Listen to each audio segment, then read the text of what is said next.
Bonjour YouTube et bonjour chers internautes et bienvenue au Manga Café pour un nouvel épisode du Manga Café News. Aujourd'hui, encore une fois, 7h du matin, vous allez voir, on va commencer cette journée avec un bon paquet de news ultra croustillantes.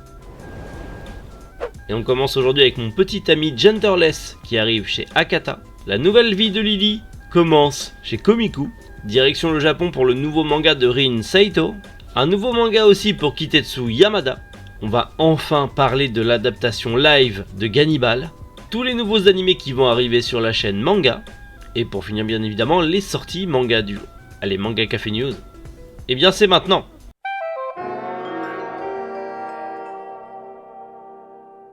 Mon petit ami Genderless. C'est le nouveau manga qui arrive chez Akata. Le nouveau manga justement de Tameku que vous connaissez peut-être pour Rêve de Coucou ou encore You're My Sex Stars.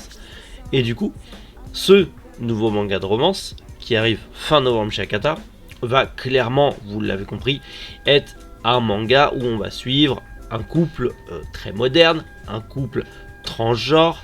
Encore une fois, Akata continue de développer les mangas où ça parle de transidentité, ce qui dans un sens est normal puisque c'est devenu la nouvelle norme. En tout cas c'est normal de pouvoir le développer maintenant en 2022, ce qui dans un sens ne me dérange pas, et en plus ça trouve son public, donc c'est très bien.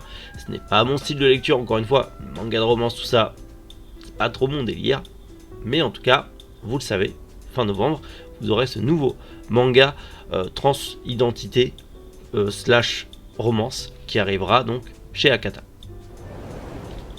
La nouvelle vie de Lily commence chez Komiku.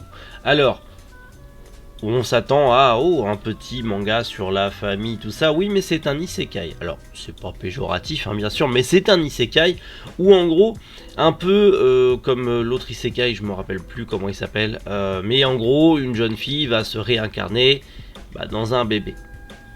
Et elle va grandir dans une famille de nobles dans un nouveau monde, et elle va devoir tout reprendre de zéro, tout réapprendre de zéro, et commencer à s'habituer à sa nouvelle vie, et surtout sa nouvelle vie dans cette famille de nobles.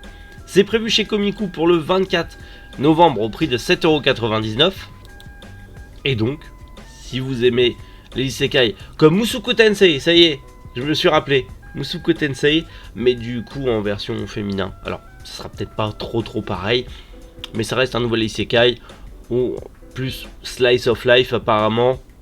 Ça a l'air sympathique. En tout cas, si vous aimez le genre, si vous aimez le slice of life, je pense que la nouvelle vie de Lily peut vous convenir. En tout cas, à vous d'essayer fin novembre chez Komiku.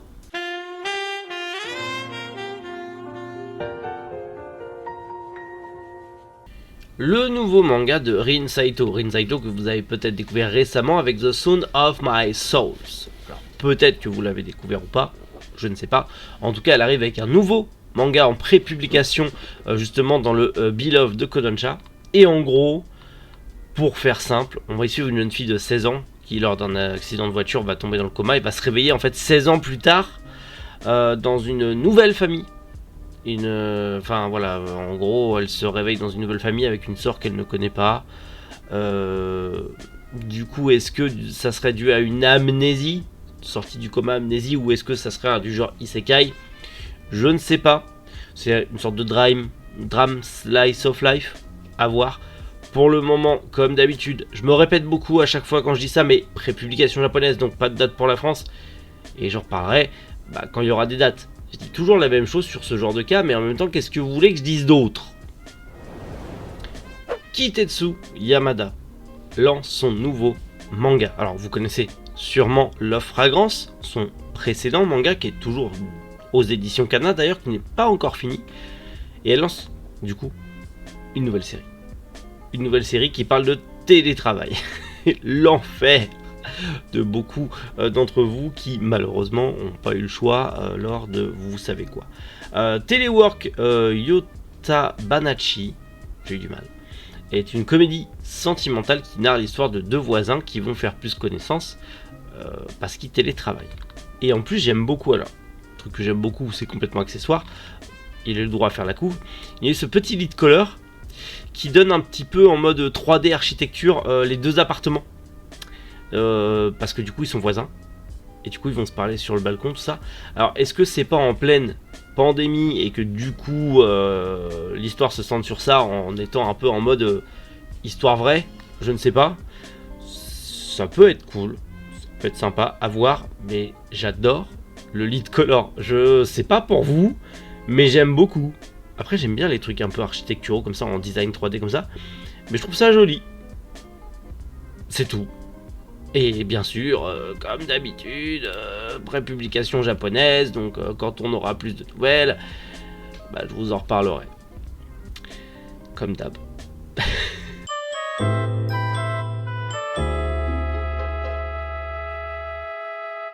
On va parler du film live Gannibal, en plus c'est sur la miniature. J'ai été obligé de le mettre sur la miniature parce que oui, Meyad m'a envoyé Gannibal, oui je l'ai lu, oui j'ai aimé, et oui on va en reparler bientôt. Voilà, comme ça c'est bon, vous êtes au courant. Mais là on parle du film live les enfants, on se concentre un petit peu. Oui, le film live Gannibal où on a un petit peu le roster du film live. Donc tous les acteurs qui vont y jouer, j'aime bien. Ils ont des bonnes gueules de bras cassés, surtout les Goto, là, Keisuke et compagnie. Là, on aurait du coup Gin, Goto. J'ai hâte de voir ce que ça va donner. En vrai, j'ai vraiment hâte de voir ce que ça va donner, ce film live. Je pense que ça peut être extrêmement pesant, extrêmement poisseux à voir. À voir ce que ça va donner, même si le côté un peu monstrueux de lui, pour pas trop spoiler les gens, je sais pas comment ils vont le représenter. On a eu l'affiche, que j'ai d'ailleurs utilisée pour justement faire la miniature. Donc on a eu cette nouvelle affiche avec justement notre acteur principal, qui est aussi notre personnage principal. Pour, voilà.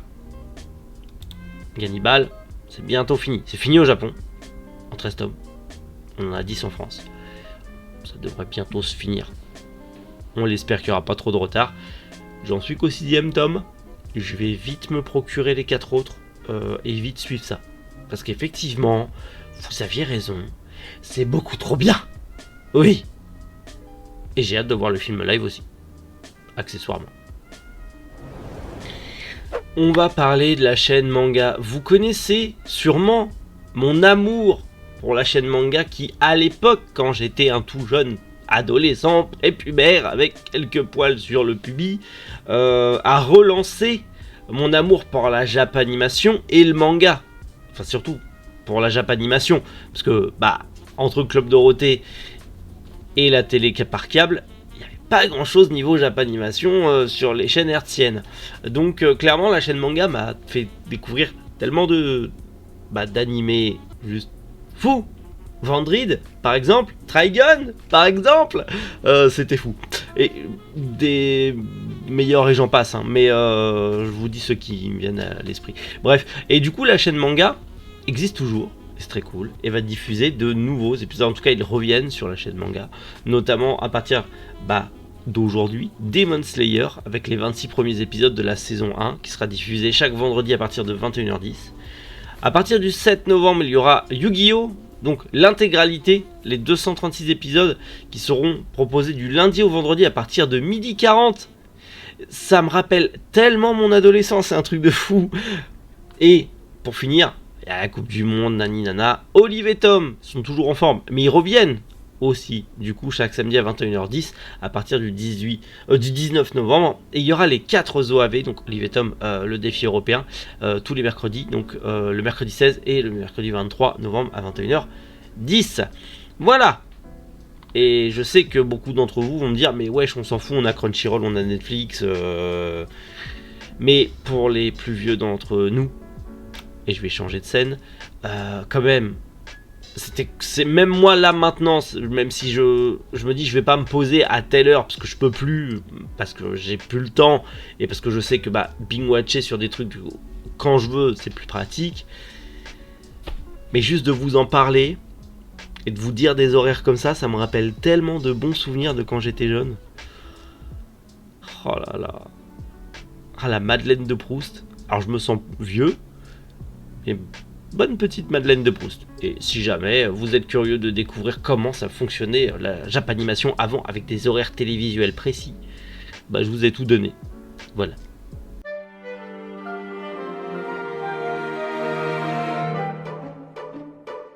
Allez, on passe aux sorties manga du jour et on commence aux éditions Kana avec le tome 10 de Ragna Crimson, le deuxième tome de The Yakuza Guide to Babysitting et le premier tome de Tokyo Aliens. On passe chez Anna avec le premier tome de 7 fois par semaine, le premier tome de Beatstorm Hold My Baby, le premier tome de Diamétralement opposé mais amoureux, le premier tome de L'amour le plus lointain au monde, le premier tome de L'amour à domicile, le premier tome de L'impuissance, le premier tome Les héritiers des enfers, le premier tome de Secrets inavouables, le premier tome de Undead et le premier tome d'une relation basée sur l'argent. Ça fait beaucoup de premiers tomes quand même. On passe chez Cool Books avec le premier tome de Rigel Afterlife. Chez Vega Dupuis sort le 8ème tome de Deep Sea Aquarium Magmel, le 5ème tome de Genesis, le 6ème tome de Manchuria Opium Squad, le 2ème tome de Okudo Totsuki, le tournoi des 6 royaumes, le 3ème tome de Tesla Note et le 2ème tome de Trizone. Et pour finir, chez Noëv Graphics sort le premier tome de Higehiro et le premier tome de la grande Jai ne perd jamais. Pas mal de nouveautés encore qui sort aujourd'hui. Pour ma part, ce sera Tesla Note parce que j'adore cette série. Tout simplement. Vous, je sais pas. Dites-moi en commentaire. Qu'est-ce que vous allez acheter aujourd'hui si il y a des achats, bien sûr. Et surtout, quelles ont les télé-news que vous avez aimées, même si je sais que je le vois selon les vues et les stats, selon les news qui sont annoncées et surtout selon le jour. C'est vrai que les news parfois ne vous intéressent pas ou autres. Mais je vous invite quand même à rester curieux parce que finalement on peut découvrir pas mal de petites choses qui au premier abord nous intéressaient pas et qu'au final on adore. Et ça, vous le savez, c'est l'un des trucs que j'adore sur ma chaîne, c'est qu'on parle de tout et qu'on est curieux. Et ça c'est cool. Bref, sans plus tarder, on se retrouve demain à 11h, puisque c'est le dernier Manga Café News de la semaine aujourd'hui déjà. Waouh. Donc on se retrouve demain matin 11h pour ma sélection des mangas de novembre à lire absolument. Je vous en ai sélectionné 3 et je vous garantis qu'ils sont incroyables. Allez, à demain, prenez soin de vous et passez une excellente journée. C'était Méric, Boujou, les internautes.